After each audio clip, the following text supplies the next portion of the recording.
About Kantor is much more strict and much more limited in this space. About Kantor means to me it is directly about what Kantor did or what Kantor said or what Kantor was practicing. Whereas around Kantor, or around, let's say around, it's larger. It also opens in some Kantorian inspiration. The Kantor becomes the source, inspirational source, but it's not only strictly, orthodoxly about him. It is also, it takes Kantor as a departure point, but it can also a little bit, in quotation mark, betray him. Okay? It can also make for half an hour, or in some cases, make a little marriage between Kantor and Pina Bausch, maybe, okay? But still Kantor stays as a basis of it. So it is like about is focus. Around opens to the grand angle. Okay?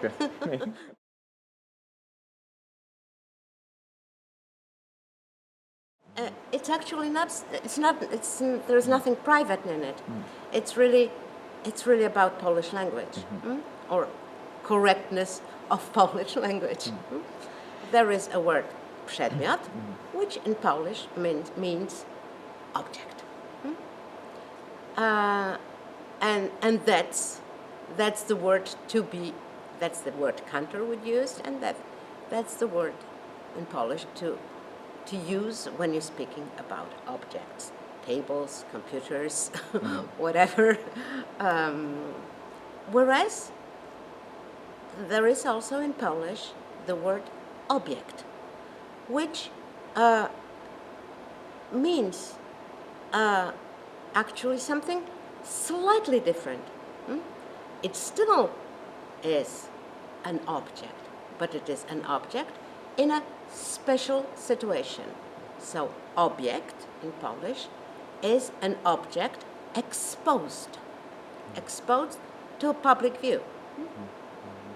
For example, objects in the museum. The objects in any kind of museum, any kind of exhibit, will be called object, obiekty, or objects of touristic interest in a city, or I don't know, archaeological interest in a city. Then you would say this church, for example, this Renaissance church is a very important object in the city of Warsaw, let's say, because of the strong influence of English in nowadays. There is a little trend to translate the English objects or French objet into Polish as objects, but it's wrong. The right translation is przedmiot.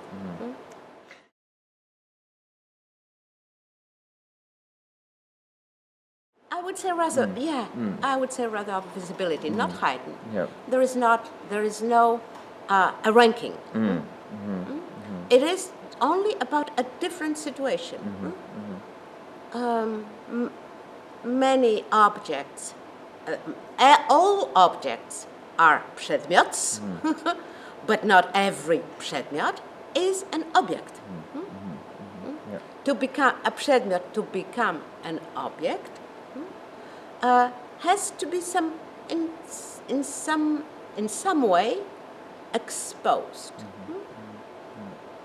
And the most obvious way and banal way to expose an object is where it exists in some public place. Yeah. The object as such is quite statual and static. So Kantor would never use, he talks about przedmiot and przedmiots when he talks, and he talks a lot about objects. Yeah.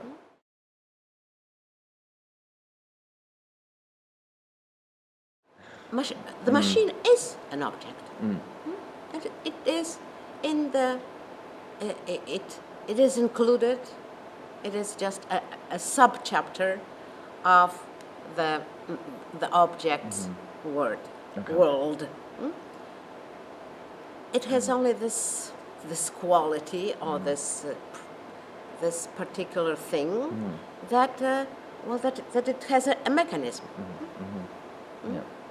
As soon as an object has some kind of mechanism, has been constructed to move, to change, to do something, it becomes a machine.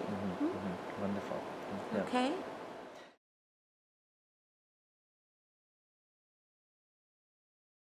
It is, of course. Just let me make it clear that those kind of exercises, also small, not even improvisations exercises, let's say, are not invented or have not been used by Kantor, of course, because, as I told yesterday to the participants, it's he always worked with the same people, with his company, and his company knew his code. Each and every actor of Cricot knew this language, so he or she knew that the space has to be dynamic, that the space is a fundamental thing in theater and in painting at the same time.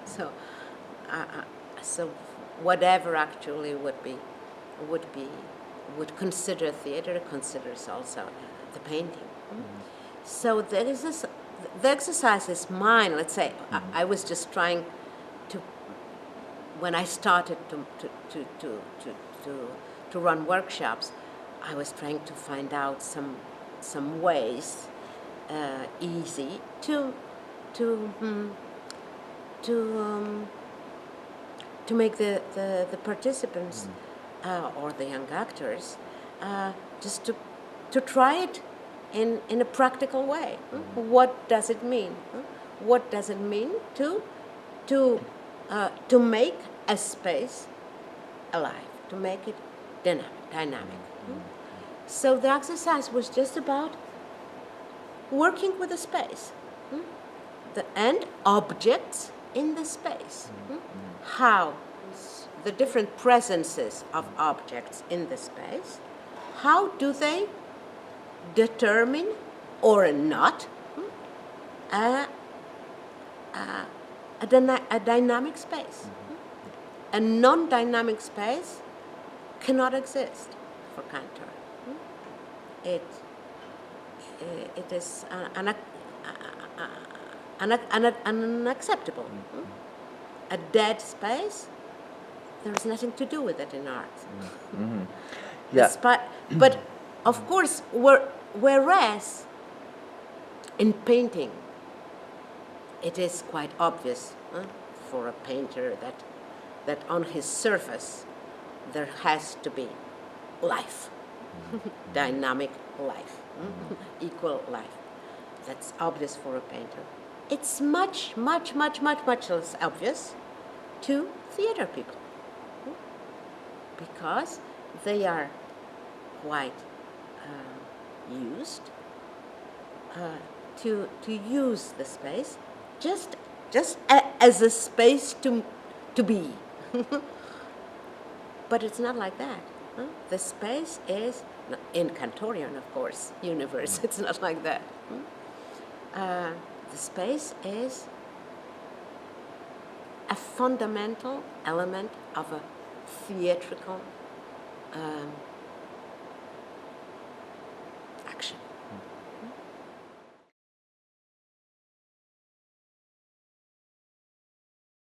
So how does the space becomes alive, becomes dynamic? It becomes dynamic in a very, in quotation mark, easy way. The easy way has a one magic word, which is tension. No tension, no life. So you have to create in a theater, on a stage equals space, you have to create tensions, lines of tensions, in order to make the space vibrate, to pulse, to be dynamic. Without those tensions, there is just a neutrality, and this static situation. And static situation is of no interest. Well, static, well, if it's static, I can as well just stay at home and listen to the radio. Okay? No need to go to theater, or no need to go to walk to see on a painting.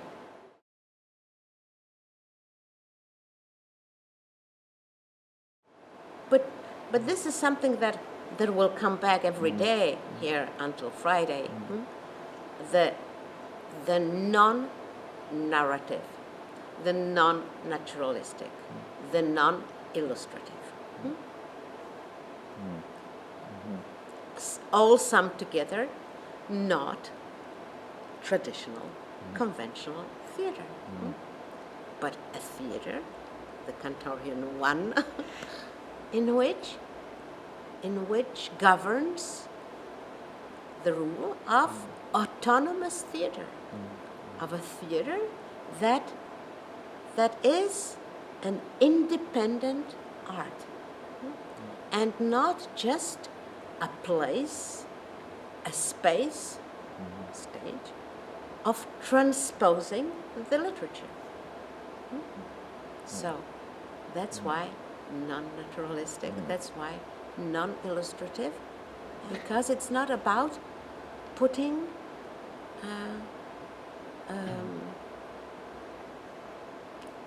in, that's what is called in English, to put on stage. Put on stage what?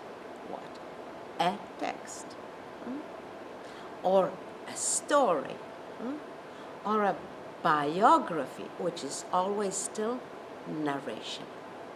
Well, for Kantor, theater is not this, is much more than this, and much more autonomous than this. Which doesn't mean that Kantor says no word, no speech in theater. There is speech, there is word, but word exists as much as the object exists, as much on the same level of a body, of actor's body, or of a table, of a chair, of any object participating in this theater event, in this theater action. So of course, at the end, at the very, very end, there is all this produces some kind of narration. Let's say the truth. Some kind of narration, but not a conventional narrative process.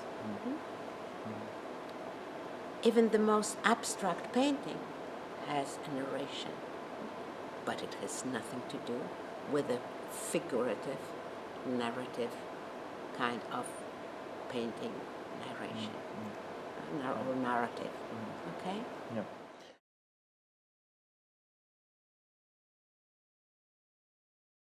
this is something that Kantor would not write in his texts. For example, you will. I think that if you take one of Kantor's one volume of his writings, and you put on search private, you would not find it.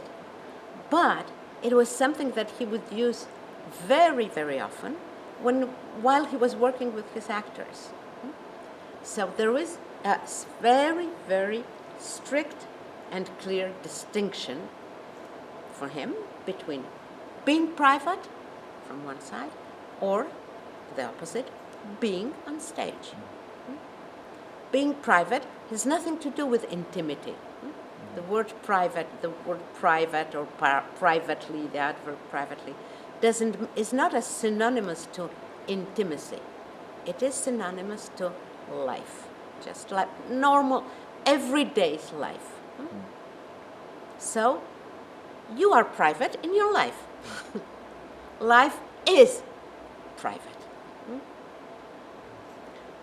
Whereas on stage, in this space, in this particular realm, there is no privateness.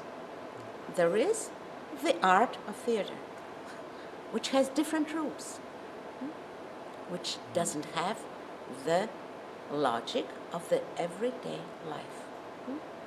So, to behave privately, Kantor would say, don't behave privately during rehearsals.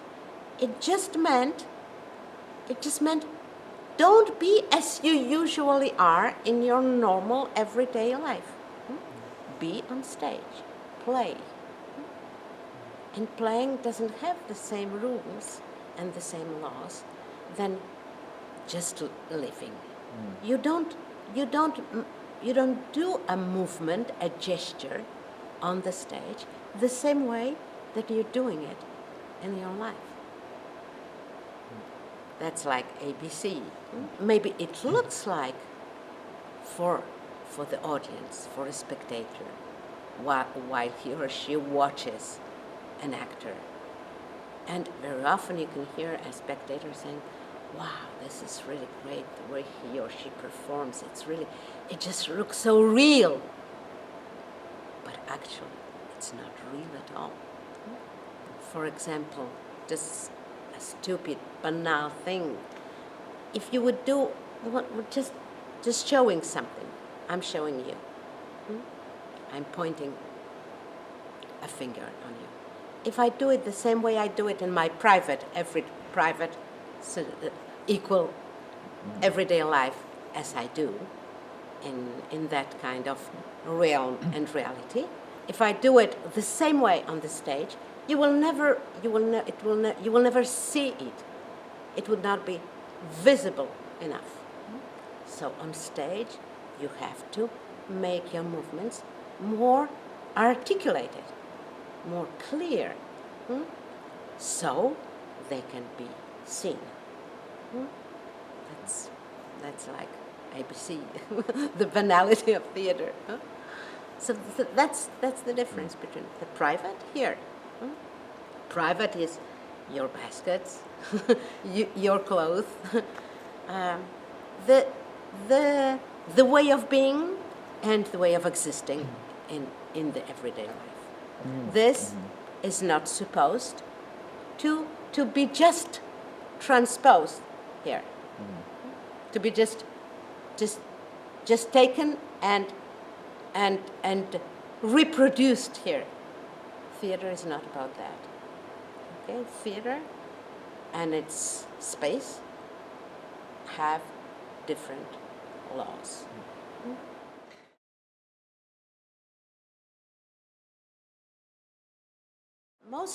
Most of theater directors repeat for a long time with the actors. Rehearse with the actors without costumes. In their, what Kantor would call, in their private clothes. Which for Kantor, who was very visual, it was impossible.